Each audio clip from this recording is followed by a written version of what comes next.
এতটা সহজে ইসলাম আসেনি গো তোমার ভাঙড়ের জমিনে। এত মসজিদ, এত মাদ্রাসা, এত দাড়ি, এত টুপি এমনি আসেনি, এমনি আসেনি, এমনি তো এমনি পাওনি গো। আর ভাঙড়ের মানুষ বিশেষ করে বলে যায় তোমাদেরকে অনেক বেশি টার্গেট করা হয়েছে। শুনছেন তো নাকি? কেন? তোমাদের মধ্যে যে একতা আছে, তোমাদের মধ্যে যে ইউনিট আছে, তোমাদের মধ্যে একে অপরের যে মিল মহব্বত আছে, বাইরে থেকে কোনো সন্ত্রাস এলে তোমাদের কাছে মোকাবেলাই পারে না। এই যে তোমাদের একতা রয়েছে, এই একতাটাকে টুকরো টুকরো করার জন্যে ইসলামের দুশমন গাদ্দারেরা হাজারো চেষ্টা করছে, হাজারো দিক দিয়ে চেষ্টা করছে। কখনো কখনো এমনও পরিকল্পনা হবে বিভিন্ন জিনিস তৈরি করার নামে তোমাদের এলাকা সম্পদকে নিয়ে তোমাদের ঘরে বিচ্ছিন্ন করে দেবে। এই সংখ্যাগরিষ্ঠ থেকে সংখ্যা লঘু করে দিবার প্ল্যান হবে। এ যুবকেরা তাই বলে দিয়ে যায়, এর কারণ হলো এটা, ভাঙড়ের মুসলমানদের মধ্যে ইমানের জজবা আছে, এদের মধ্যে আর কিছু হোক চাই না হোক, হালকা বয়সের যুবক হলো, ভুল হয়তো করে ফেলেছে, কিন্তু ইমানের জায়গায় এরা পাকাপোক্ত রয়েছে। কেন থাকবে না? ভাঙড়ের মাটিতে শুয়ে আছে আল্লাহ পাকের একটা পবিত্র আত্মা, আমার আল্লাহ পাকের পেয়ারা বান্দা সুলতান আসগর আলী হুজুর। সেনা ছত্র ছায়াতে আপনারা রয়েছে, তিনার রুহানি দোয়া আপনারা পেতেছে। তাই ভাঙড়কে মিটাবার জন্য, ভাঙড়কে টুকরো টুকরো করার জন্য, ভাঙড়ের জমিকে হরণ করে নিয়ে বিভিন্ন জিনিস করার নামে মুসলমানদের ঘরে বিচ্ছিন্ন করে দিবার হাজারো ষড়যন্ত্র প্ল্যান চলছে বাবা। এটা মিডিয়ায় পাবেন না, এটা বিভিন্ন জায়গায় শুনতে পাবেন না, কারণ এটা অন্তরের চোখের খবর তোমাকে জানাতে লেগেছি। তাই বলে দিয়ে যায়, যেভাবে একতা হয়ে আছো একতা হয়ে থাকো। ছদ্মবেশী মুনাফিক দেখে এমন করে গাদ্দার মুনাফিকদের পাল্লায় পড়ে নিজেদের মধ্যে ডিভাইড হয়ে যেও না, মিলে মিশে থাকো, লোভ লালসা করতে যেও না। কেননা সামান্য লোভে কিছু খেতে গিয়ে এত বড় বিপদ এসে যাবে। তাই প্রবাদ বাক্য আছে, লোভে পাপ, পাপে মৃত্যু, তখন আর কোনো উপায় থাকবে না। এ যুবকেরা তরুণেরা, তাই আবু জেহেল হাবিবে আমানিকে বুঝাতে লেগেছে, মোহাম্মদ কত বড় জাদুকর দেখো, আকাশের চাঁদকে দুটুকরো করে দিল। কিন্তু হাবিবে আমানি জানে মোহাম্মদ জাদুকর নয়, কেন আকাশে জাদু চলে না। কিন্তু হাবিবে আমানি তখনও কলেমা পড়ে নে গো, তখনও মুসলমান হয়ে যায়নি গো। হাবিবে আমানি আমার নবী পাককে লক্ষ্য করে বলে, এ আব্দুল্লাহর বেটা মুহাম্মদ সাল্লাল্লাহু আলাইহি ওয়াসাল্লাম, বলতে কি পারবে আমার অন্তরে একটা কষ্টদায়ক কথা রয়েছে, ওই কথাটা কি তুমি বলতে পারবে? বড় দুঃখের সাথে বলতে হয়, তৎকালীন বেঈমানেরা জানতো নবী তারা হবে যারা অন্তরের খবর বলতে পারবে। আজকের মুফতি মাওলানারা বলে নবী নাকি অন্তরের খবর জানে না। এই মুনাফিক গাদ্দার গুলোকে চেনুন, এরা বিদেশি টাকা নিয়ে আমার নবীকে অন্তরের খবর জানে না শিখাচ্ছে। কোন মুসলমান যদি বলে নবী অন্তরের খবর জানে না, সঙ্গে সঙ্গে বেঈমান কাফের হয়ে যাবে। আমার নবী পাককে অন্তরের খবর জানাবার ক্ষমতা আমার আল্লাহ দিয়ে দিয়েছে। অবশ্যই গায়েবের খবর আল্লাহ জানে, কিন্তু গায়েবের খবর নবীও জানে, নবী জানে আল্লাহ জানে। পার্থক্যটা কোন জায়গায়? নবীকে আল্লাহ জানার ক্ষমতা দিয়েছে, আর আমার আল্লাহকে কেউ ক্ষমতা দেয়নি। তিনি খোদ মালিক, তিনি জানে। এই জায়গায় এক হলো না, যেখানে এক হয়নি ওখানে সেরকম হয়নি, তাই ঘাবড়াবার কিছু না। এই যুবকের হাবিবে আমানি বলতে লাগলো, আমার অন্তরের মধ্যে একটা কষ্টদায়ক কথা আছে, ওটা কি বলতে পারবে? আল্লাহ নবী বলল, এ হাবিবে আমানি রে, তোমার একটা 8 বছরের কন্যা সন্তান আছে, যে কিনা জন্মগত প্যারালাইসিস, যে কিনা চলতে পারে না, হাঁটতে পারে না, উঠতে পারে না। তাই তুমি বাপ হয়ে ওই কন্যার এই দৃশ্যটা দেখে তোমার বড় কষ্ট বেদনা হয়। তুমি মনে করো তোমার কন্যা একদিন উঠলে তুমি বড় খুশি হবে। এই কথাটা শুনে হাবিবে আমানি আর চোখের পানি রাখতে পারে না, কিন্তু তখনও কলমা পড়েনি। এত সহজে ইসলাম হয়নি বাপ। আজকে পেটের জন্য ইসলাম না শেষ হয়ে যায়, একটু মাথায় রাখেন। এ যুবকেরা, তখন হাবিবে আমানি কলমা পড়ে না, সুজা চলে গেল ইয়ামিনে। তখন তো এত প্লেনও নাই, যাতায়াতের ব্যবস্থা নাই, উটের পিঠে অনেক দিন ধরে যেতে লাগে। হাবিব ইয়ামানি ঘরে ফিরে গেল। ইয়ামানে গিয়ে নিজে ঘরের দরজার করে আঘাত দিল। দরজায় যখন আঘাতটা দিয়েছে, ওই দরজা খানাকে খুললো। হাবিব ইয়ামানি চোখ বড় হয়ে গেছে, অবাক হয়ে দেখতে লেগেছে, আমার যে কন্যাটা হাঁটতে পারে না, চলতে পারে না, আজকের এই কন্যাটা নিজের পায়ে দাঁড়িয়ে দরজা খুলে দিয়ে হাঁটতে শুরু করেছে। আরো জোরে বলুন সুবহান। এ যুবক শোনো, আমার নবীকে লিডার বলে মানো। আমি আব্বাস সিদ্দিকী পৃথিবীর দ্বিতীয় কাউকে লিডার মানি না। আমার লিডার হলো মুহাম্মদ রাসূলুল্লাহ। যারা দুনিয়ার জমিনে রাজনীতি করছে, জুলুম যদি না করে, তাদের পক্ষে সাপোর্ট আমার থাকবে এতটুকু, কিন্তু লিডার বলে মানি না। লিডার আমার মুহাম্মদ রাসূলকে মানে। কেন? আমার নবী বলেছে, তোমরা জালিমদের পক্ষে থেকো না, এই জালিম যেই হোক তার পক্ষে থাকি না, তোমরা মুসলিমের পক্ষে থাকো। মজলুম যতই দুর্বল হোক না কেন তার পক্ষে থাকি। কেন? আমার নবী জানিয়ে দিয়েছে, মুসলিমের পক্ষে কেউ না থাকো, আমার আল্লাহ তিনি থাকে। এ যুবকেরা, তরুণেরা, হাবিব ইয়ামানি ঘরে গিয়ে নিজের কন্যাকে দাঁড়াতে দেখে আর হাঁটতে দেখে চোখের পানি আর রাখতে পারে না। হাবিব ইয়ামানি বলতে লেগেছে, মারে অবস্থা কি করে দেখলাম মা, কি হয়েছে মা তোর বোনের মা? ওই কন্যা বলতে লেগেছে, বাবা এক রাত্রে ঘুমিয়েছিলাম, খবের মধ্যে একজন সুন্দর চেহারাওয়ালা মানুষ এসেছে। কি সুন্দর তিনাকে দেখতে, মানুষ যে এত সুন্দর হয় আব্বা কোনোদিন দেখিনি, কল্পনা করিনি মারে। তারপরে কি হয়েছে? ওই কন্যা বলতে লেগেছে, ওই সুন্দর চেহারাওয়ালা মানুষটা আমাকে বলতে লেগেছে, মারে উঠে দাঁড়াও। আমি বললাম, আমি প্যারালাইসিস জন্মগত উঠতে পারি না। ওই মানুষটা বলতে লাগলো, মারে দিল থেকে বলো লা ইলাহা ইল্লাল্লাহু মুহাম্মাদুর রাসূলুল্লাহ। আমি পড়ে নিলাম, বললো বিসমিল্লাহ বলে উঠে দাঁড়াও। আমি যখনই উঠতে লাগলাম, আমার আব্বু হাবিব ইয়ামানি, আমি উঠে দাঁড়াতে পারলাম, চলতেও শুরু করে দিয়েছি। এ যুবকেরা, হাবিব ইয়ামানি জিজ্ঞাসা করে, মারে খবে জিনাকে দেখেছো? কিছু কি হুলিয়া বর্ণনা করা যাবে? ওই কন্যা বলতে লেগেছে, বাবা তিনি যখন মুচকে হেসেছিলেন, দুই ঠোঁটের বীজকান দিয়ে মতি ঝরতে ছিল, নূরের আলো বেরিয়ে যেছিল, তিনার ভুরুখানা জোড়া ছিল, তিনার চুলগুলো বড় বড় ছিল। তিনার বর্ণনা কি দেবো আব্বা, এরকম মানুষ হতে পারে ভাবা যায় না। হাবিব ইয়ামানি বুঝতে আর বাকি রইল না, চোখ ভরা পানি নিয়ে বলল, মারে আমি আর ঘরে যাব না, আমার কাজ বাকি আছে, দেরি আর করা যাবে না, আমাকে ফিরতে হবে। ওই সময় কন্যা বলে, তিনি একটা কথা বলেছিল আপনাকে জানাবার জন্য। কি কথা বললে মা, তাড়াতাড়ি বল। ওই সময় কন্যা বলে, এ বাবা শুনে রেখে দাও, ওই মানুষটা ব্যক্তিটা বলেছিল, মারে তোমার আব্বা খুব শিগগিরই লা ইলাহা ইল্লাল্লাহু মুহাম্মাদুর রাসূলুল্লাহ এই কলেমা পড়ে নি আমার সাথে নিয়ে যাবে। আরো জোরে বলুন সুবহান। বাপেরা, নওজোয়ান তরুণেরা, এত চিৎকার চেঁচামেচি করার পিছনে একটাই কারণ, আমার নবী পাকের দ্বীনের উপরে আজকে হামলা করতে চাইছে। এ যুবকেরা, তরুণেরা, বাপেরা, এই হামলাকারীরা যুগে যুগে করেছে, তারা মিটে গেছে, আমরা কখনো মিটিনি, অর্থাৎ ইসলাম কখনো মিটে যায়নি।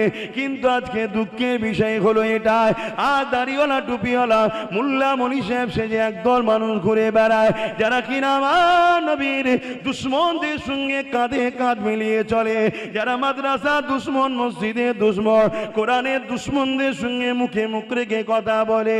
এটা আমার উম্মতের জন্য বড় ধোঁকা হচ্ছে। আমার উম্মতরা তাদেরকে চিনতে না পারার জন্য, তাদের কাতারে দলভুক্ত হয়ে যাওয়ার জন্য, তারা অর্থাৎ আমাদের ওই ষড়যন্ত্রের শিকার হয়ে আমার নবীর উম্মত গুলো বেঈমান হতে লেগেছে। আমি আপনাদেরকে বলি, কোন আলেমকে দিয়ে নবীর বিবেচনা করবেন না, কোন পীর সাহেবকে দিয়ে নবীর বিবেচনা করবেন না, সবাইকে বিবেচনা করবেন আমার নবীকে মাপকাঠি করে। যেমন সোনা চিনতে গেলে কষ্টি বাদন লাগে, মুমিন না মুনাফিক চিনতে গেলে মুহাম্মদ রাসূলুল্লাহকে লাগবে। যাদের হৃদয়ে আমার নবী রয়েছে, যাদের অন্তরে আমার নবী রয়েছে, যাদের জবানে আমার নবী রয়েছে, যারা নবীর পক্ষে কথা বলে, হ্যাঁ দুনিয়াদারি করতে হবে, ব্যবসা করতে হবে, মুসলিম অমুসলিম ব্যবসা করবে, ইসলামে বাধা নাই। অমুসলিমের সঙ্গে লেনদেন করবেন, ইসলামে বাধা নাই। রাজনীতিও করতে হবে, অমুসলিমের সঙ্গেও করবেন, ইসলামে বাধা নাই। কিন্তু তোমায় যার সঙ্গে করছো ব্যবসা বা রাজনীতি, সে যদি কখনো তোমার নবীর উপরে আঘাত দিয়ে দেয়, তুমি যদি মুমিন হও, ইমানদার হও, তার সঙ্গে আর ব্যবসা রাজনীতি করতে পারবে না, তার সঙ্গে কোনো সম্পর্ক আর রাখতে পারবে না। এমনকি তুমি তোমার বাপকে ভালোবাসবে, মাকে ভালোবাসবে, এর নাম হলো ইসলাম, এটা ভালোবাসতে হবে। কিন্তু তোমার আব্বা, তোমার আম্মাও যদি কোনোদিন আমার নবীর বিরুদ্ধে, কোরআনের বিরুদ্ধে কথা বলে, আর তুমি যদি ইসলামের ইমানদার দাবি করো, ওই বাপ মার সঙ্গে আর কোনো সম্পর্ক রাখা যাবে না। শুনছেন তো নাকি? হ্যাঁ, কেন? কোরআন, নবী, বাপ মার ওপরে। জোরে বলুন সুবহানাল্লাহ। আর যদি তোমার পাড়ার কোনো লোক তোমার বাপ মার বিরুদ্ধে খারাপ কথা বলে, ওই পাড়ার লোকের সঙ্গে সম্পর্ক রাখা হারাম। কেন? ওই পাড়ার লোকের থেকে তোমার বাপ মা আগে। আমি বুঝতে পারছি তো নাকি? হ্যাঁ, দুনিয়া জমিনে প্রতিটা কদম ফেলার সময় ভাবতে থাকবেন, এই কদমে আল্লাহ খুশি না বেজার, এই কাজে আল্লাহ খুশি না বেজার। এ না জওয়ান কোথায় যাচ্ছ? না আমি চাঁদ রাত উপলক্ষ করে ফাংশন হচ্ছে ওখানে যাচ্ছি। এ যুবক তুমি বলো, তোমার এই যাওয়াতে আল্লাহ খুশি না বেজার? তোমার হৃদয়কে কি জিজ্ঞাসা করেছো? তোমার আল্লাহ নবী কি চাঁদ রাত উপলক্ষ করে এই খান ফাংশন কি দিত? তোমার নবী কি চাঁদ রাত উপলক্ষ করে এই নাচ গানের কি পার্টি দিয়েছে? না দেয় না। তাহলে তুমি যখন স্বীকার করে নিয়েছো, তাহলে তুমি কোন ইসলামকে মানছো? তোমার নবীর ইসলামে যখন চাঁদ রাত উপলক্ষ করে কোনো গান ফাংশন নেই যখন, কেন তুমি করতে যাচ্ছ? তুমি কেন ওই দিকে যাচ্ছ? তবে যুবক শুনে রাখো, যখন তুমি ওই দিকে রওনা দেবে, তুমি প্রতিটা কদম ফেলতে থাকবে, তোমার আমার আল্লাহ তোমাকে আমাকে ডাকতে থাকে, ওরে আমার বান্দা বান্দি রে, আয় ফিরে আয়, ওই দিকে যাস না রে বান্দা বান্দি রেগে। ওইটা হলো শয়তানের রাস্তা, ওখান থেকে গেলে আমার থেকে দূরে সরে যাবার রাস্তা, ওটা আযাবের রাস্তা, ওটা আমার রহমত থেকে দূরে যাবার রাস্তা। ওরে আমার বান্দা বান্দি রে, আয় ফিরে আয়, ফিরে আয়, ওই দিকে তোরা যাস না। আল্লাহ পাকের এই ডাক দেখে বারবার ফেরেশতারা বলতে লাগে, ও রব্বি আল্লাহ, কেন ওদেরকে আপনি বারবার বারবার করে ডাকেন? ওরা তো আপনার ডাকি সাড়া দেয় না। আমরা তো রয়েছি আপনার দাসত্ব করার জন্যে। আমার আল্লাহ পাক বলে, ওরে আমার ফেরেশতারে, আমি কারো মুখাপেক্ষী নয়, তোরা দাসত্ব করলি কি না করলি কি, আমার বান্দা দাসত্ব করলি কি না করলি কি, কিন্তু আমার নিজাম, আমার আইন কারণ কখনো চেঞ্জ হবে না। আমার বান্দা যেদিকে যাচ্ছে ওই দিকটা হলো আযাবের দিক। আমি আমার বান্দাকে বড় ভালোবাসি, আমার বান্দিকে বড় ভালোবাসি, তাই তাকে বারবার বারবার ডাকি। কেন ধোকায় পড়ে গেলি? কেন গানে চলে গেলি? কেন ফাংশনে চলে গেলি? কেন নাচে চলে গেলি? কেন অর্ধ উলঙ্গা নারী চেহারা দেখতে চলে গেলি? ওরে আমার বান্দারে, আমি আল্লাহ যদি তোকে কানা করতাম, তাহলে তুই ভেবে দেখ, তুই দুনিয়ার কোনো স্বাদ পেদি না, মা বাপকে দেখতে পেদি না, স্ত্রী বাচ্চা কাউকে দেখতে পেদি না। আমি আল্লাহ তোকে সব দিলাম, আমার দিয়া নিয়ামত নিয়ে আমার বিরোধী করিস না রে বান্দা। এইভাবে ডাকতে থাকে, আমি আপনি হয়তো সারা দিলাম না, ওই গানে চলে গেলাম। আমার আল্লাহ পাক বড় মনটা, কুদরতি অন্তরটা, এ যুবক তোমার আমার দিকে তাকিয়ে রয়ে যায়, কুদরতি নজরে তাকিয়ে রয়ে যায়। তুমি আমি পাপের মধ্যে লিপ্ত হয়ে গেলাম, আল্লাহ তখনও ডাকতে লাগে, ফিরে আয়, এখনো সময় আছে, ফিরে আয়, এখনো সময় আছে, ফিরে আয়।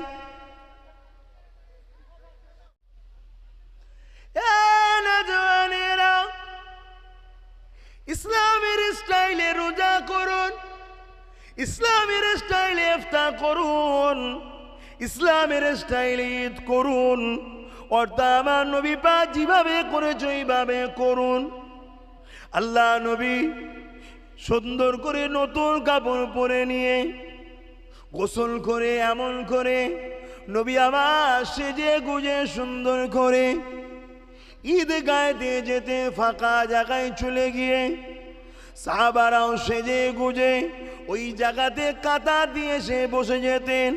আল্লাহ নবী নূর নবী ঈদে নামাজ পড়াতেন, খুতবা পড়তেন, সাহাবা হুজুররা শুনতে থাকতেন। খুতবা হয়ে যাবার পরে সমস্ত সাহাবা ভাইরা একে অপরে গলায় গলায় মিলা করে কুলোকুলি করতেন, একে অপরের খোঁজ খবর নিতেন, একে অপরের আত্মীয় কুটুমের কাছে যেতেন। একদিন আল্লাহ নবী এইভাবে যখন ঈদগাহ দিকে রওনা দিয়েছে, আল্লাহ নবী ঘরের সামনে যখনই বাহির হয়েছে, একটা গরিব চিরা ফাটা জামা কাপড় পরা ছোট্ট একটা বাচ্চা ছেলে দাঁড়িয়ে রয়েছে। আল্লাহ নবী তাকে জিজ্ঞাসা করেছে, বাবা ছেলে তুমি এখানে কেন দাঁড়িয়ে আছো? আজকে ঈদের দিন, খুশির দিন, জামা কাপড় পরে হাজারো ছেলেরা ঈদগাতে যাচ্ছে, তুমি এখানে ধুলোবালি মেখে এইভাবে কেন দাঁড়িয়ে আছো? ওই ছেলেটা বলেছিল, আমি আমার দুঃখের কথা এতিম নবী ছাড়া অন্য কারো কাছে বলবো না, কারণ আমার আম্মা জান বলেছেন এতিম নবী ছাড়া তোমার দুঃখের কথা কাউকে বলবে না, কারণ এতিম নবী ছাড়া তোমার দুঃখের কষ্ট কেউ বুঝবে না। আল্লাহ নবী এমনি করে হ্যাট হয়ে গেলেন, ওই ছেলেটা কাছে মুখটা কাছাকাছি হয়ে গেল। বাবা ছেলে বলো, তোমাকে সামনে যিনি রয়েছে উনি অন্য কেউ নাই, উনি হলো সেই এতিম এসির তোমার নবী হযরতে মুহাম্মদ রাসূল। আল্লাহ পাক যাকে না বানালে কোনো কিছু বানাতেন না। আল্লাহ পাক যা খাতিরে কায়নাতকে তৈরি করেছেন, আল্লাহ পাক যার জন্য কুল কায়নাতকে বানিয়েছেন, আল্লাহ যাকে হাবিবুল্লাহ লাকাব দিয়েছেন, আল্লাহ যাকে তিনার দিদার দিয়ে ধন্য করে দিয়েছেন, আল্লাহ জিনাকে নিজের মেহমান বানিয়ে নিয়ে গেছেন। এ যুবকেরা, তরুণেরা, বাপেরা, যে নবী পাকের শান মর্যাদা সম্বন্ধে আল্লাহ পাক জানিয়ে দিয়েছে, তোমাদের কথার আওয়াজটা যদি আমার হাবিবের কথার আওয়াজের উপরে চলে যায়, আমি আল্লাহ তোমাদের আমলগুলোকে বরবাদ করে দেবো। যে নবী পাকের দরবারে সম্মান আল্লাহ এত দিয়েছে, আমার নবী পাক যখন সাহাবাদেরকে দাওয়াতটা করত, সাহাবারা আমার নবী পাকের দরবারে যেতে, আল্লাহ নবীর দরবারে মেহমানদারি হয়ে যেত। সাহাবারা খাওয়া দাওয়া করার পরে ওই জায়গাতে একটু বসে থাকতো, সঙ্গে সঙ্গে আল্লাহ অপছন্দ করতেন এই বসে থাকাকে, সঙ্গে সঙ্গে ফেরেশতা পাঠিয়ে দিতে, এ জিবরিল যা আমার হাবিবের দরবারে যা, আমার হাবিবের সাথীতে করে এখনই দরবার থেকে বেরিয়ে যেতে বল, কেননা আমার হাবিব বড় লজ্জা করে, কাউকে বলতে পারে না। কিন্তু দুপুরে খাওয়ার পর একটু কাইলুলা করতে হয়, আমার হাবিবকে একটু রেস্ট নিতে হবে। আমার নবী পাকের এই সামান্য সামান্য বিষয় বুঝাবার জন্য সামান্য বলছি, এই বিষয়গুলো দায়িত্ব দোনো জাহানের সৃষ্টিকর্তা আল্লাহ নিজে দায়িত্ব নিয়েছে। সেই নবী পাকের শান মর্যাদা আল্লাহ পাক কত বাড়িয়েছে, তাই সেই নবী পাকের মর্যাদার কথা বললে কেন দিলটা ব্যথা হয়, সেই নবী পাকের আলোচনা করলে কেন দিলটা ভালো লাগে না, সেই নবী নবী নবী নবী করলে কেন মাহফিলে যেতে মন যায় না, সেই নবীর দিনের কথা বললে কেন শুনতে মন যায় না, সেই নবীর দিনের জন্যে কেন সময় দিতে ইচ্ছা যায় না, সেই নবী রেখে যাওয়া বিধানগুলোকে কেন জিন্দগির মধ্যে বাস্তবায়ন করতে মন যায় না। মনে রেখে দেবেন, পৃথিবীর কাউকে আল্লাহ আমাদের জন্য মডেল করেনি, আমাদের জন্য আল্লাহ একজনকে মডেল করেছে। লাকাদ কানা লাকুম ফি রাসূলিল্লাহি উসওয়াতুন হাসানা। এই বিশ্বে মানুষ শুনে রেখে, আমি তোদের রব সৃষ্টিকর্তা বলি, আমি আল্লাহ তোদের জন্য একটা উসওয়াতুন মানে হচ্ছে মডেল পাঠিয়েছি। ওই মডেলটা অন্য কেউ নয়, ওই মডেলটা হলো আমিন আল্লাহ আব্দুল্লাহ দুলাল। তাই যা কিছু জিন্দগিতে করবে আমার নবীকে মডেল হিসাবে ফলো করো। নামাজ পড়বে নবীকে দেখো, রোজা রাখবে নবীকে দেখো, ঈদ বানাবে নবীকে দেখো, দান খায়রাত করবে নবীকে দেখো, দেখো, যাকাত দেবে নবীর থেকে শেখো, কন্যার বিয়ে দেবে নবীকে দেখো। এ দুনিয়ার মানুষ হজ করবে, আজ তো হজে গিয়ে সেলফি তোলার জ্বালাতে মানুষ তো পেরেশান হয়ে যাচ্ছে। না বন্ধু, হাজি নামটা জড়াবার জন্যে যে লাভ নাই, আল্লাহকে খুশি করার জন্যে যান। যতদিন থাকবেন মক্কা মদিনার জমিনে নিজেকে একটা মুজরিম, আসামি, গোলাম মনে করে রাখবেন, তাহলে জেনে রাখবেন তুমি একটা কবুল হজ পাবে। আর কবুল হজ মানে মায়ের পেট থেকে বেরোলে যেরকম কোনো গুনাহ থাকে না, ওই রকম বেগুনাহ তুমি হয়ে যাবে। আরো জোরে বলুন সুবহান।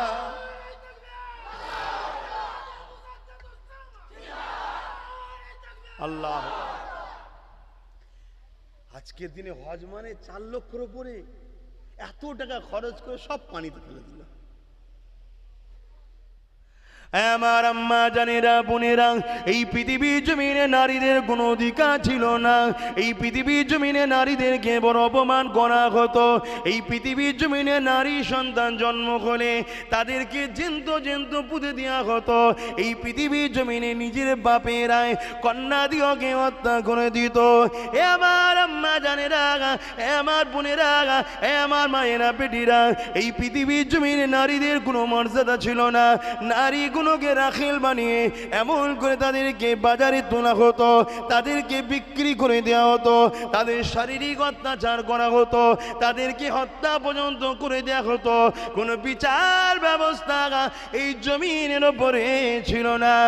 আমার আম্মা জানেরা, এই পৃথিবীর জমিনে নারীদের মর্যাদা, নারীদের অধিকার, ইনসাফের অধিকার, হকের অধিকার, মায়ের মর্যাদা, স্ত্রীর মর্যাদা, কন্যা সন্তানের যে অধিকার, এই পৃথিবীর জমিনে কদাই নারীদের অধিকার দিবার জন্য আল্লাহ নবী অনেক কষ্ট করেছে, আল্লাহ নবী অনেক মার খেয়েছে, অনেক জায়গায় দয়ার নবীকে বেইজ্জতি করার চেষ্টা করা হয়েছে।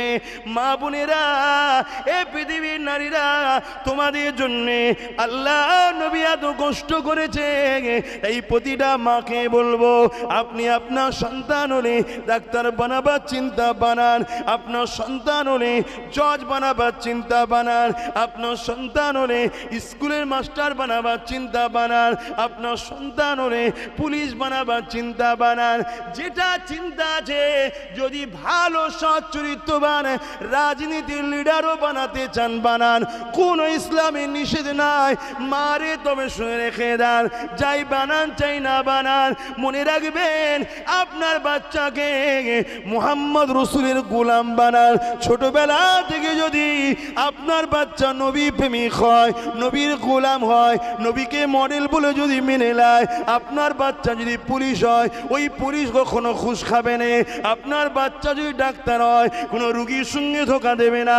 আপনার বাচ্চা যদি নেতা হয়, প্রজাদের মালকে আত্মসাৎ করবে না। যাই হোক না কেন, আপনার বাচ্চা যদি মুহাম্মাদের গোলাম হয়, ওই বাচ্চার কাছে শুধু আপনি নিরাপত্তা নয়, এই দুনিয়ায় বাচ্চার কাছে নিরাপদ থাকবে। আরো জোরে বলুন সুবহান। এ যুবকেরা, তরুণেরা, আল্লাহ নবী বলেছিলেন গরিবের হককে মেরে খেও না। আজ আমি বলতে লেগেছি ওয়াকফ সম্পত্তির হক গরিব ছেলেদের পড়াশোনার জন্য মেরে খেও না গো। এ দুনিয়া মানুষেরা জন্য রাখা আল্লাহ নবী দিন দুনিয়া বাদশা হাবিবুল্লাহ ১৫০০ বছর আগে জানিয়ে দিয়েছিল, নারীগুলোকে জেন্ত পুঁতে দিও না, তাদেরকে হত্যা করে দিও না। আজ আমি বলতে লেগেছি, এ আমার ভারতের যুবকেরা, আজ আমার দেশের নারীগুলোকে অত্যাচার করা হচ্ছে, তাদেরকে হত্যা করে দেওয়া হচ্ছে, তাদেরকে বেউজ্জতি করা হচ্ছে। আল্লাহ নবী ১৫০০ বছর আগে শিখিয়ে দিয়েছিল বলে তাই তো বলতে পারছি। আল্লাহ নবী বলেছিলেন মিথ্যা বলো না, আজ আমি তাই তো বলছি মিথ্যা বলো না।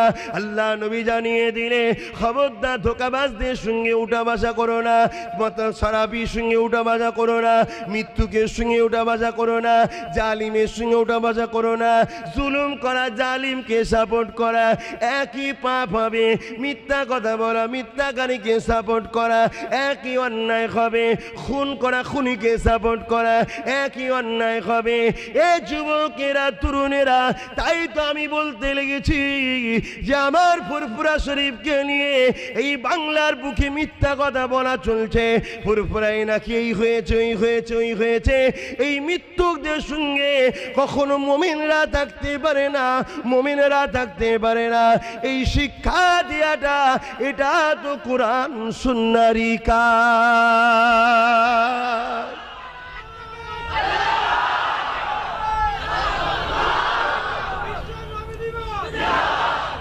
আল্লাহ রসুল তো এইগুলো শিখিয়েছিলেন, বাবা জুলুম করো না, জালিমের সাথ দিও না, অন্যায় করো না, অন্যায়কারীর সাথ দিও না, মিথ্যা বলো না, মিথ্যাকারীর সাথ দিও না, শরাব পান করো না, শরাবির সাথ দিও না। এটাই তো বলেছিলেন নাকি?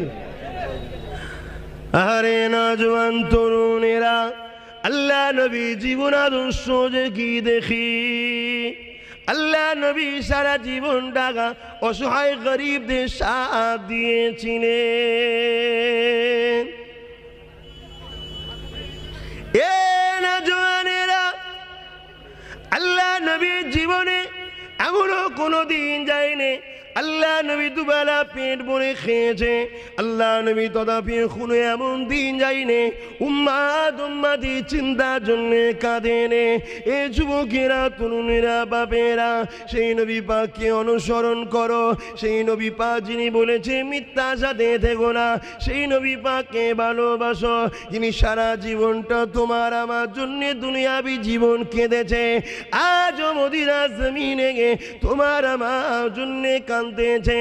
আল্লাহ নবীর জীবনে এমনও দিন গেছে, এইবারে রবিউল তারিখ আল্লাহ নবী দুনিয়ায় এসেছিলেন। আল্লাহ নবী যখন দুদমা হালিমার কাছে ছিল, একদিন দেখে দুদমা হালিমা আল্লাহ নবীর চোখে পানি রয়েছে। পরের দিন আবার দেখে পানি রয়েছে, তৃতীয় দিন আবার দেখে চোখে পানি রয়েছে। 3 দিনের দিকে দুদমা হালিমা দেখে আল্লাহ নবীর চোখে পানি নাই। আম্মা জান হালিমা জিজ্ঞাসা করেছিলেন, এ বাবা মুহাম্মদ কি ব্যাপার বাবা, বাচ্চারা কি তোমার সঙ্গে দুর্ব্যবহার করেছে, খারাপ কি ব্যবহার করেছে, কেন তুমি কাঁদো বাবা? আল্লাহ নবী সময় বলেছিলেন, মা আমার সঙ্গে কেউ খারাপ ব্যবহার করে না। আমি যখন জানতে পারলাম আমার উম্মাত উম্মাতিরা গুনাহ করার জন্য অন্যায় করার জন্য আল্লাহ তাদেরকে জাহান্নামী ঘোষণা করবে, তারা জাহান্নামে যাবে, আমার উম্মাত উম্মাতিরা জাহান্নামে যাবে, এই খবরটা পাওয়ার সাথে সাথে শিশুবেলাতে আমি রাসূলুল্লাহ আল্লাহ পাকের কাছে আমার উম্মাত উম্মাতির নাজাতের জন্য কাঁদছি। আল্লাহ নবী জীবন আদর্শ যদি আমরা দেখি, আল্লাহ নবী সর্বসময় অসহায়কে সাথ দিয়েছেন। এ যুবকেরা, আল্লাহ নবী প্রতিদিন সাহাবা হুজুরদের সঙ্গে কথা বলার আগে নবী আমার এমন করে বাচ্চাদের সঙ্গে আগে কথা বলে নিত, বাচ্চাগুলোর খোঁজ খবর নিত।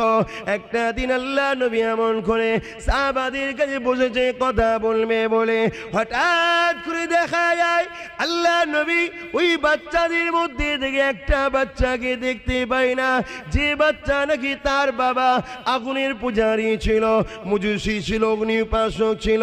ওই বাচ্চাকে দেখতে না পেয়ে আল্লাহ নবী দিন দুনিয়া বাদশা হাবিবুল্লাহ সাহাবা হুজুরদিওকে বলে উঠলে, এ বাবা সাহাবারা, অমুকের বাচ্চাটা আমার দরবারে কেন আসে না?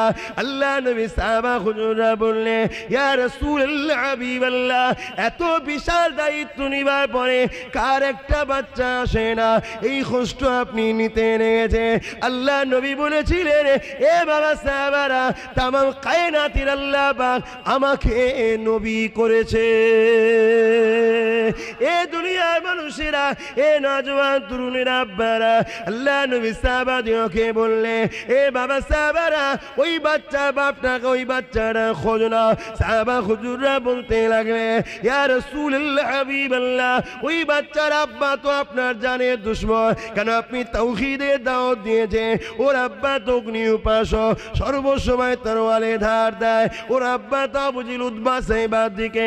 ইয়া রাসূলুল্লাহ, হাবিবাল্লাহ, আপনি তার বাচ্চারা তো খোঁজ নিতেছেন কেন? আল্লাহ নবী কি বলেছিলেন? এ বাবা সাহাবারা, ওর বাপ আমার দুশমন হতে পারে, আমি রাসূলুল্লাহ ওর বাপের জন্য নবী।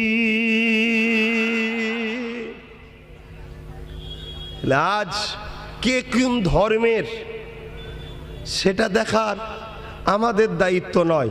আমাদের দায়িত্ব হলো আল্লাহর সৃষ্টি নবীর উম্মতের সেবা করতে হবে। এই ঠিক না বে ঠিক গো ভাই? তাই হিন্দু হোক, দলিত হোক, যে ধর্মেরই হোক, বিপদে পড়লে তার সেবা করা এটা আমাদের দায়িত্ব। তা বলে তার ধর্মীয় কোনো কালচারের মধ্যে ঢোকা এটা কখনো আমাদের কাজ নয়, এটা ঈমান চলে যাবে। মানুষ হিসাবে সে খেতে পাচ্ছে না, তার পাশে খাবার দিন। পড়াশোনা দরকার, তাকে এডুকেশনের পয়সার ব্যবস্থা করে দিন। তার অসুস্থ, তার চিকিৎসার ব্যবস্থা করে দিন। তার পরনার কাপড় নেই, আল্লাহর সৃষ্টির পরনার কাপড় দিন, সে যে ধর্মেরই হোক। এর জন্য অবশ্যই আল্লাহ আপনাকে নেকি দেবে, সওয়াব দেবে। মুসলমান ছেলে মেয়েরা, তরুণেরা, এ নবী বাগে প্রেমিকেরা, আল্লাহ নবী সাহাবা হুজুর দিয়াকে পাঠিয়ে দিলে। সাহাবা হুজুররা গোপনে গোপনে খোঁজ নিল। খোঁজ নিয়ে খবর পেয়ে গেল ওই বাচ্চাটা বিমার হয়েছে। আল্লাহ নবীর কাছে খবর দিল, এ যুবকেরা, তোমার আমার নবী কেমন নবী ছিল, কি দয়ালু নবী ছিল দেখো। আল্লাহ নবীর সঙ্গে সঙ্গে উঠে দাঁড়িয়ে পড়লে। সাহাবা হুজুররা বলতে লাগলে, ইয়া রাসূলুল্লাহ, হাবিবাল্লাহ, যদি আপনি একান্ত যান, আপনার সঙ্গে আমরা যাব, কেন ওর বাপ আপনার ক্ষতি করতে পারে। আল্লাহ নবী বললেন, না বাবা, তোমরা যদি সাথে যাও, ওর বাপ যদি একা থাকে, ওর বাপ তোমাদেরকে দেখে ভয় খেয়ে যাবে, কষ্ট পাবে। আমি নবী কখনো কাউকে কষ্ট দিতে চাই না।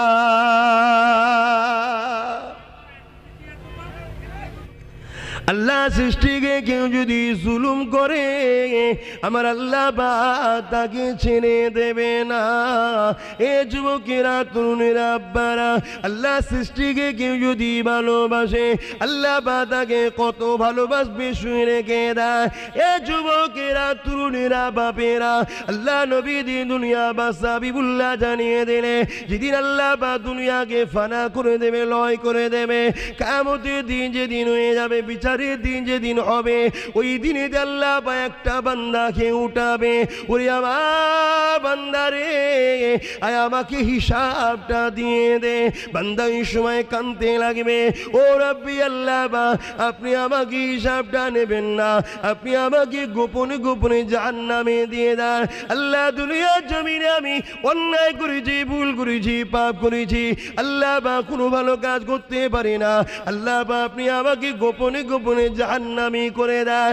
এ যুবকেরা, তরুণেরা, আল্লাহ ওই সময় বলতে লাগবে, ওরে আমার বান্দারে, আমার রহমত থেকে নিরাশ হয়ে যাস না।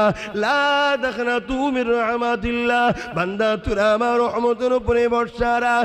এ বান্দা হিসাবটা দিয়ে আমাকে, বান্দা হিসাবটা দিতে লাগবে। আল্লাহ পাক কুদরতি ভাবে দেখতে লাগবে। বান্দার আমলনামায় গুনাহ গুনাহ গুনাহ, অন্যায় অন্যায়, ভুল পাপে ভর্তি। এইভাবে দেখতে দেখতে দেখা যাবে কোনো একটা জায়গাতে সামান্যটুকু একটা ভালো কাজ পাওয়া গেছে, যে ভালো কাজটা এমন একটা ভালো কাজ ছিল যেটা আমার আল্লাহ পাকের পছন্দ হয়ে যায়। এ যুবকেরা, তরুণেরা, আল্লাহ ওই সময় বলতে লাগবে, ওরে আমার বান্দারে, তুই এমন একটা কাজ করেছিস যে কাজটা আমার বড় পছন্দ হয়েছে। বান্দারে, হ্যাঁ, নামাজ কাজা করে ফেলেছি, রোজা কাজা করে ফেলেছিলি, বান্দা অন্যায় করেছি, সিনেমা দেখে ফেলেছিলি, গান শুনে ফেলেছি বান্দারে, কিন্তু এমন একটা কাজ করেছি যে কাজটা আমার বড় পছন্দ হয়েছে। বল বান্দা কোথায় যাবি? বান্দা ওই সময় বলতে লাগবে, ও রব্বি আল্লাহ পাক, আপনার দয়ার বিনিময়ে জান্নাতে যেতে চায়। আমার আল্লাহ পাক বান্দার জীবনের সমস্ত গুনাহকে চেপে দিয়ে আমার আল্লাহ পাক ওই বান্দাকে জান্নাতি বানিয়ে দেবে। এ যুবকেরা, তরুণেরা, বাপেরা, ওই বান্দা কি এমন ভালো কাজ ছিল যে কাজটা আল্লাহ পাকের বড় পছন্দ হয়েছিল? ওই ভালো কাজ হলো এটাই যে বান্দা একদিন গরমের সময়ে রৌদ্রতে যেতে লেগেছে। ওই সময় দেখতে লেগেছে রাস্তার ধারে একটা বকরি বাঁধা রয়েছে, একটা পশু বাঁধা রয়েছে, ছাগল বাঁধা রয়েছে, যে কিনা গরমের চোটেতে জিভটা বাইর হয়ে গেছে, রৌদ্র থেকে সরে যাবে ব্যবস্থা নাই, কারণ দড়িটা তার বাঁধা ছিল। বান্দার মনে দয়া হয়েছে, ওই পশুটাকে ছায়াতে বেঁধে দিয়ে তাকে পানি পান করিয়েছিল। আমার আল্লাহ বলতে লেগেছে, ওরে আমার বান্দারে, আমার দেয়া রহমত নিয়ে তুই যদি আমার সৃষ্টির উপরে দয়া দেখাতে পারে, আমি আল্লাহ দয়ার মালিক, তোর উপরে কেন দয়া দেখাতে পারি না? বান্দারে, তোর গুনাহকে আমি আল্লাহ চেপে দিয়ে আমার দয়ার বিনিময়ে আমি আল্লাহ তোকে জান্নাতি বানিয়ে দিলাম। আরো জোরে বলুন সুবহান। এ নজরেরা, আল্লাহ নবী দি দুনিয়া বাদশা হাবিবুল্লাহ জানিয়ে দিলেন, দুনিয়া জমিনে যদি কোনো ক্ষুধার্তকে কেউ খানা দেয়, কোনো অসহায়কে কেউ আশ্রয় দেয়, কাল কিয়ামতের ময়দানে যেদিন সবাই নফসি নফসি করবে, মাথা রাখবি দেখতে লেখাত পরে আল্লাহ বা সূর্যকে নামিয়ে দেবে গে, ওই দিন আমি রাসূলুল্লাহ জানিয়ে দিই আমার আল্লাহ পাকের দয়া তাকে আশ্রয় দেবে। এই পৃথিবীর জমিনে মা বাপকে কেমন ভাবে ভালোবাসতে হয়, চিৎকার দিয়ে বলো, আমাদেরকে কে শিখিয়েছে? রাসূল শিখিয়েছে। এই দুনিয়াতে স্ত্রীকে ভালোবাসতে হয়, সে আমাদের ইজ্জত, সে আমাদের জামা, সে আমাদের সম্মান, এটা আমাদের ঘরে শিখিয়েছেন কে? এই দুনিয়ার জমিনে স্বামী হলো একমাত্র আপন, স্বামী হলো নারীদের স্ত্রী, এইটা আমাদের এখানে কে শিখিয়েছে? এ যুবকেরা, এই দুনিয়া জমিনে এতিমদেরকে ভালোবাসতে হয়, গরিবদেরকে প্যার করতে হয়, বড়দেরকে সম্মান করতে হয়, দেশকে ভালোবাসতে হয়, ইনসাফ প্রতিষ্ঠিত করতে হয়, মানুষে মানুষে ভ্রাতৃত্ব রাখতে হয়। সর্বধর্মের মানুষই হোক না কেন, মানুষ মানুষকে ভালোবাসবে, প্যার করবে। এ যুবকেরা, তরুণেরা, মানুষ কখনো মানুষের দাস দাসী হবে না, মানুষকে কখনো মানুষ জুলুম করবে না। এই পৃথিবীর জমিনে নাই সত্য মানবতাটাকে শিখিয়েছে। এ যুবকেরা, সব থেকে বড় বিষয় হলো আমাদের মালিক, আমাদের আল্লাহকে এই পৃথিবীর জমিনে আমাদের ঘরে কে শিখিয়েছে বলো? রাসূল শিখিয়েছে, ঠিক না বেঠিক? তিনি আমাদের আপন না দুশমন? এ নজওয়ানেরা, এই শিখাতে গিয়ে এতটা কষ্ট নবীকে করতে হয়েছে গো। তোমাদের এই চিংড়িয়া গ্রামেতে এত সহজে ইসলাম আসেনি গো, তোমাদের এই গ্রামে মসজিদ এত সহজে হয়নি গো, তোমাদের এই গ্রামে আজান এত সহজে আসে না, তোমাদের মা বোনেদের মর্যাদা এই পৃথিবীর জমিনে এত সহজে হয় না। এ যুবকেরা, তরুণীরা, বাপেরা, এই পৃথিবীর জমিনে ইসলাম এসেছে হাজারো বাধা বিঘ্নকে কাটিয়ে দিয়ে, হাজারো তুফানকে মিটিয়ে দিয়ে, হাজারো পাহাড়কে ভেঙে চুরে এই পৃথিবীর জমিনে শান্তি প্রতিষ্ঠিত হয়েছে। এ যুবকেরা, তরুণীরা, বাপেরা, তোমার আমার নেতাকে, তোমার আমার লিডারকে, তোমার আমার আপনকে সেটা জানতে হবে। শুনে রেখে দাও, জেনে রেখে দাও, তোমার আমার আপন হলো আমিনাল্লাহ হযরতে মুহাম্মদুর রাসূল।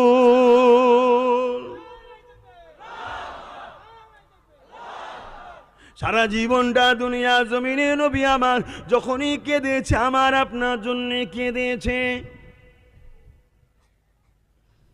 এ যুবকেরা, এক একটা লোক আসবে, এক একজন লিডারকে দেখাবে, কিন্তু আব্বাস সিদ্দিকী এসেছে মোহাম্মদ রসুলকে দেখাবার জন্যে। কেন? তিনাকে আমি লিডার বলে মানি। যে যাকে লিডার বলে মানে তার কথা সে শোনায়, তার মাহফিলে গেলে তার লিডারের কথা পাবে। কিন্তু আমার কাছে যখন এসেছে, আমি একজনের কথা শোনাবো, যিনাকে প্রত্যেকটা ধর্মগুরুরাই শ্রদ্ধা করে দিয়েছে। তিনাকে প্রত্যেকটা ধর্মের গুরুরা এমন করে শ্রেষ্ঠ জানিয়েছে। এ যুবকেরা, আজকে প্রত্যেকের হাতে তো অ্যান্ড্রয়েড মোবাইল রয়েছে। এখানে বসে বসে সার্চ করো, গুগলেতে সার্চ করে দেখো, গুগলকে জিজ্ঞাসা করো, গুগল রে পৃথিবীর শ্রেষ্ঠ মানুষটাকে, পৃথিবীর শ্রেষ্ঠ চরিত্রওয়ালা ব্যক্তিটাকে, পৃথিবীর শ্রেষ্ঠ মহামানবটাকে কে কে কে, গুগল তোমাকে এক্ষুনি দেখিয়ে দেবে। একটা নাম ভেসে উঠবে, ওই নামটা আমেরিকার প্রেসিডেন্টের নয়, ওই নামটা আমার দেশের প্রধানমন্ত্রী নয়, ওই নামটা অন্য কারো নয়, ওই নামটা ভেসে উঠবে আমিনাল্লাহ মুহাম্মদ ভেসে উঠবে।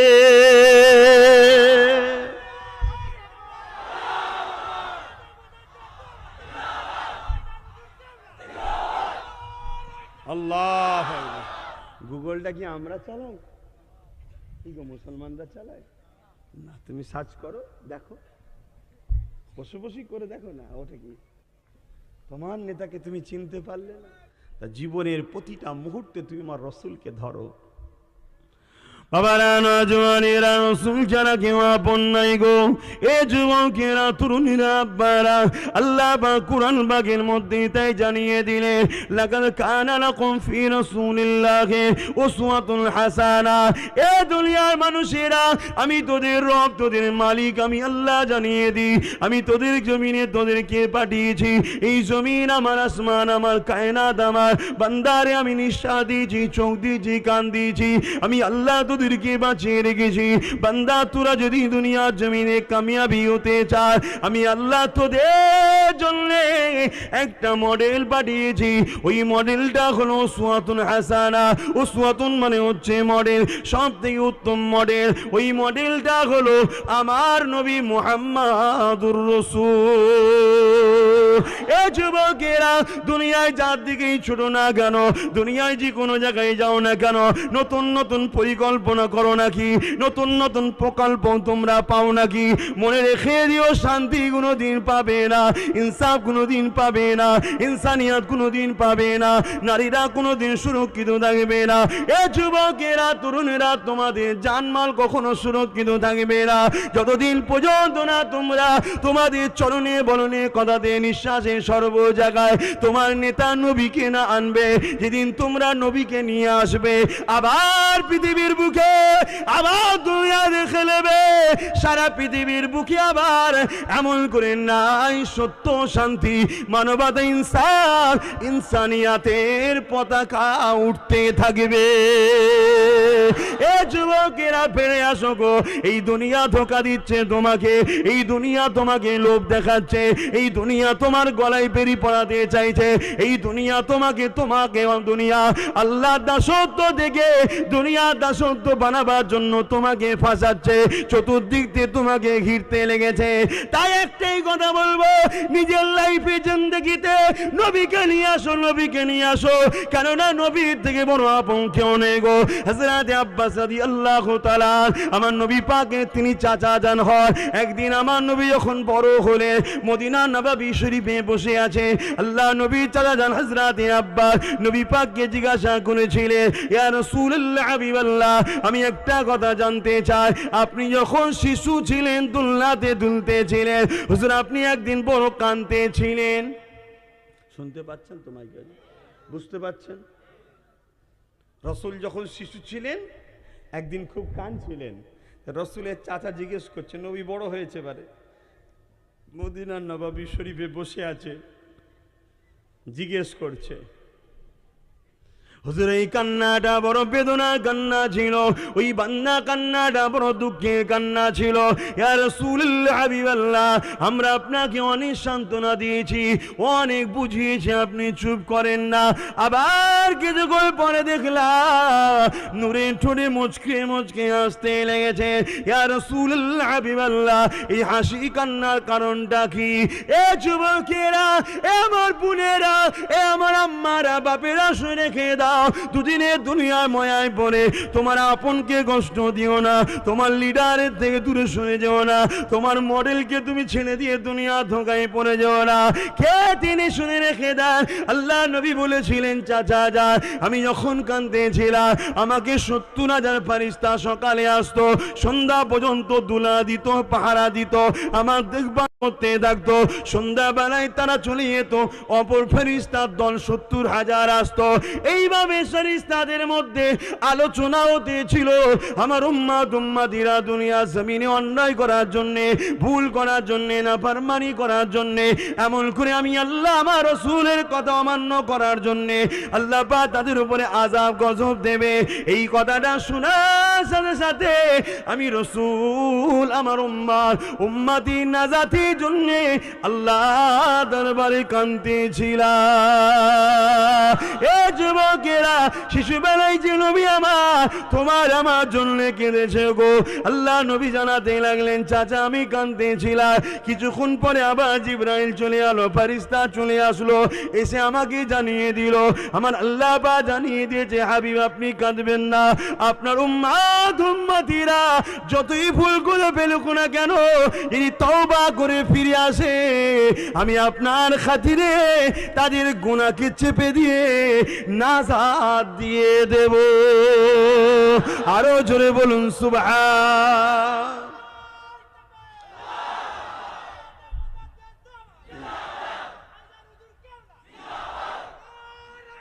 আল্লাহু আকবার। অথচ এই নবী সম্বন্ধে আল্লাহ জানিয়েছে, আদম আলাইহিস সালামকে জিজ্ঞাসা করেছিল, ও আদম, আমি আল্লাহ কোন ফল খাবো তার বিনিময়ে তোমাকে দুনিয়ায় পাঠাবো? এ হযরত মূসা রে, আমি আল্লাহ তোমাকে ফিরাউনের ঘরে লালন পালন করব, ওই ফিরাউন তোমাকে আগুন দেবে, ওই আগুন খাওয়ানোর সিলায় আমি আল্লাহ তোমাকে তুতলা বানিয়ে দেব। এ নবী ঈসা আলাইহিস সালাম, আমি আল্লাহ তোমাকে কুদরতি ক্ষমতায় বিনা বাপে দুনিয়া জমিনে পাঠাবো। দুনিয়া মানুষ তোমাকে নানান রকম কথা বলবে, এ মারিয়াম রে, তোমার সঙ্গে আমার সম্পর্ক দুনিয়া জুড়ে দেবে। তুমি কি বলছো বলো? সবাই একটাই কথা বলেছিলেন, আল্লাহ আপনি যাতে রাজি আমরা তাতে রাজি। সমস্ত নবীরা জিজ্ঞাসা করেছিলেন, ও রাব্বি আল্লাহ পাক আপনি কিসে রাজি? আমার আল্লাহ জানিয়েছিলেন, আমার দোস্ত পেয়ারা নবী মুহাম্মদ রাসূল যাতে রাজি, আমি আল্লাহ তাতে রাজি।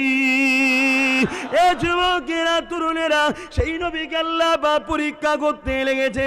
কেমন পরীক্ষা করেছিলেন? আল্লাহ নবী মক্কা জমিনে দাওয়াত দেয়, আবু জেহেল, উতবা, সাইবা, আবু লাহাব আমার নবী পাকের বিরোধী করতে লাগে, আমার নবী পাকের জুলুম করতে লাগে, নবীর মাহফিলগুলো বন্ধ করতে লাগে, নবীর দাওয়াতি কাজে বাধা দিতে লাগে, নবীর রাস্তাতে কাঁটা পিছুতে লাগে, নবী পাককে একজন দুজন যা মেনেছে তাদেরকে ধরে ধরে মারতে লাগে।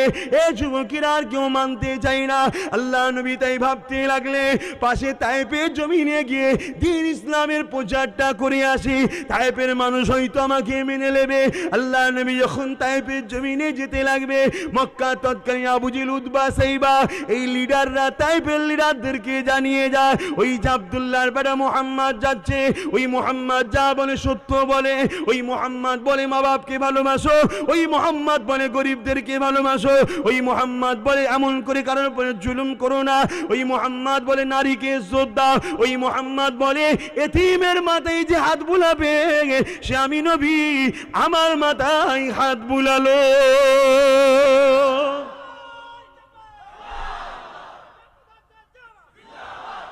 এই কথাগুলো মুহাম্মদ রাসূল যা বলে ভালো বলে, কিন্তু ওর কথা মানতে গেলে আমাদের মদ চলবে না, জুয়া চলবে না, গেঁজা চলবে না, জেনা চলবে না, পরনারী চলবে না, লুটা চলবে না, মারপিট চলবে না, ভয় দেখানো চলবে না, কারো ঝেড়ে লিয়া যাবে না, খাওয়া যাবে না। অত ও যা বলে ঠিকই বলে, তোকে তাড়াতাড়ি রোকো। কে বলছে? আবু জেল, উতবা সাহেব বা বড় লিডাররা ছোট ছোট লিডারদের বলছে, এলাকা বেশি লিডার থাকে না, তাদেরকে খবর পাঠাচ্ছে তাইফের লিডারদের ঘরে, এই মোহাম্মদ যাচ্ছে, রোকো কি? যে কথা বলছিলাম, আল্লাহ নবী তাইফের জমিনে চলে গেলেন। এই যুবকেরা আল্লাহকে চিনাতে গিয়ে, নাইকে প্রতিষ্ঠিত করতে গিয়ে, মা বাপের সম্মান দিতে গিয়ে, বাচ্চাদের মমতায় স্নো মায়ের অন্তরে ভরতে গিয়ে, বাবারা দুনিয়া জমিন ইনসাফ কায়েম করতে গিয়ে আল্লাহ নবী কতটা কষ্ট করেছে দেখো গো। তাইফের জমিনে যখন নবী প্রবেশ করলো, আগে থেকে সন্ত্রাসীরা জানিয়ে দিয়ে ছিল আমার নবী পা যখন তাইফের জমিনে গেলেন, ওই সময় তাইফের বাচ্চা বাচ্চা ছেলেরা ইট পাটকেল পাথর নিয়ে আল্লাহ নবীর দিকে ছুঁড়ে ছুঁড়ে মারতে লাগলো। কেন? তাইফের সর্দার লিডারেরা ওই বাচ্চাগুলোকে শিখিয়ে দিয়েছিল, একজন মজনু আসছে, পাগল আসছে, নাউজুবিল্লাহ মিন জালে, তাকে তোমরা পাথর ছুঁড়ে আঘাত করবে। এ যুবকেরা কখনো কি দিল কাঁদে না যে নবী আমার নাই সত্য প্রতিষ্ঠিত করতে গিয়ে, এই দুনিয়া জমিন থেকে শিরক মুছে দিতে গিয়ে, এক আল্লাহকে চিনাতে গিয়ে যে নবী আমার এত কষ্ট করেছিলেন, সেই নবী পাকের দিনের কথা কি মনে পড়ে না? সেই নবী পাক তো জানিয়ে দিয়ে গেলে, আমার উম্মাত উম্মাতিরা, বাবারা আমি তোমার কাছে তিনটে জিনিস রেখে গেলাম। প্রথম নম্বর হলো কিতাবুল্লাহ, আমার কিতাব, আল্লাহর কিতাব কোরআনকে ধরো, ও সুন্নতে রাসূলি, আমি নবী আমার সুন্নাতকে ধরো। এ আমার উম্মাত উম্মাতিরা, তিন নম্বর হলো আহলে বাইতি, আমার পরিবারদেরকে ধরো। বাবারা কিয়ামত পর্যন্ত ইসলামের ঝান্ডা কুরাইশের হাতে থাকবে বাবা, কুরাইশ বাচ্চাদের পিছনে দাঁড়াও, তাদেরকে ধরো বাবা। নবী আমার জানিয়ে দিয়ে গেলে, এ নবীর গোলামেরা, পাগলেরা, তাহলে কি তোমাদের দিল কাঁদে না? নবী আমার যে দিনের জন্য কত কষ্ট করেছে, আমি আমার যে কোরআনের জন্য কত কষ্ট করেছে, নবী আমার যে মসজিদ মাদ্রাসার জন্য কত কষ্ট করেছে, নবী আমার যে নামাজ রোজার জন্য কত কষ্ট করেছে। কেউ বলছে রোজা রাখলেই হয়, কেউ বলছে নামাজ পড়লেই হয়, কেউ বলছে মাদ্রাসায় সন্ত্রাস তৈরি হয়, কেউ বলছে মসজিদ কোনো জঙ্গি আখ্যা তৈরি হয়েছে, কেউ বলছে মাদ্রাসা ভেঙে দাও, কেউ বলছে মসজিদ ভেঙে দাও। অথচ কারো বাপের টাকায় আমরা করি না, নিজেরা নিজেদের প্রেম ভালোবাসা দিয়ে নিজে ধর্মকে পালন করে চলি। তারপরে একদল লোকের জবানে সন্ত্রাসীর কথা শোনো। এ যুবকেরা কখনো কি মনে পড়ে না, ওদেরকে উপযুক্ত জবাবটা আমাদের ঘরে দিতে হবে। এই দিতে গেলে দুটো রাস্তা আছে, এক হলো নিজেকে কোরআনের প্রেমিক হতে হবে, নিজেকে রসুলের সুন্নাতের প্রেমিক হতে হবে, নিজের জীবনটাকে রসুলের রাস্তায় গড়ে তুলতে হবে। দ্বিতীয় নম্বর হলো কুরাইশ বাচ্চার পিছনে দাঁড়িয়ে গিয়ে ঐক্য তৈরি করে তাদেরকে কোরআন সুন্নাহর আলোকে শিক্ষা জ্ঞানটা দিতে হবে, তাদেরকে বুঝিয়ে দিতে হবে পৃথিবীর জমিনের সন্ত্রাস তো তারা যারা কিনা কোরআন সুন্নাহর বিরোধী বলে, ঠিক না বেঠি?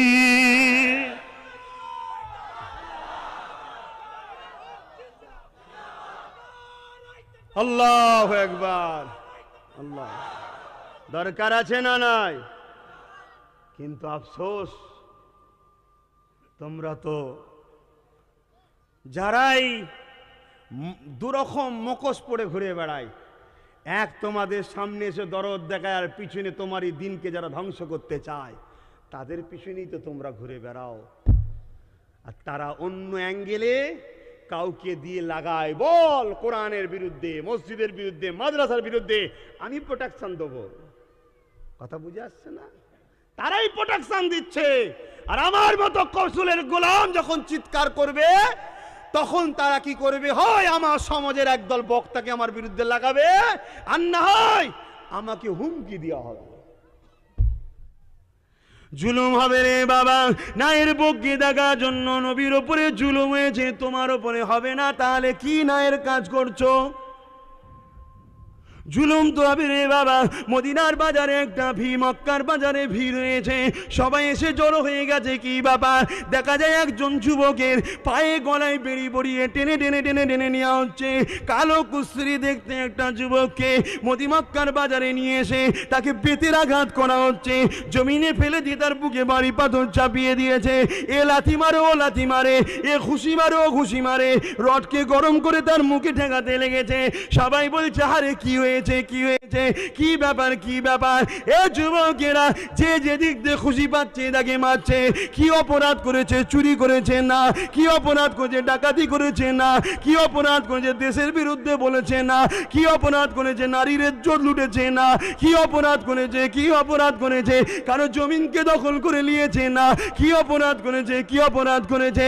এ যুবকেরা অপরাধ তারা বলতে লেগেছে আমাদের দল ছেড়ে দিয়ে মুহাম্মাদের দলে চলে গেছে, এটাই অপরাধ। আজও তোমাকে মারবে, আজও তোমাকে জুলুম করবে, আজও তোমার উপরে অত্যাচার হবে। এ ভাই কি হয়েছে? কেন করছি? এ ভাই কেন জুলুম হলো? এ ভাই কেন অত্যাচার হচ্ছে? না না না, অন্যায় সত্যের দিকে চলে গেছে, এই জন্য জুলুম হবে। তা বলে জুলুমের কষ্টে আল্লাহ ছেড়ে দিও না গো। দুনিয়ায় কত বছর জুলুম করবে? 50, 60, 70, 80, 90, 100, আর দুনিয়ায় তুমি 1000 বছরের জুলুম খাটো। জাহান্নামে 1 ঘন্টার জুলুম, 1 ঘন্টার শাস্তি।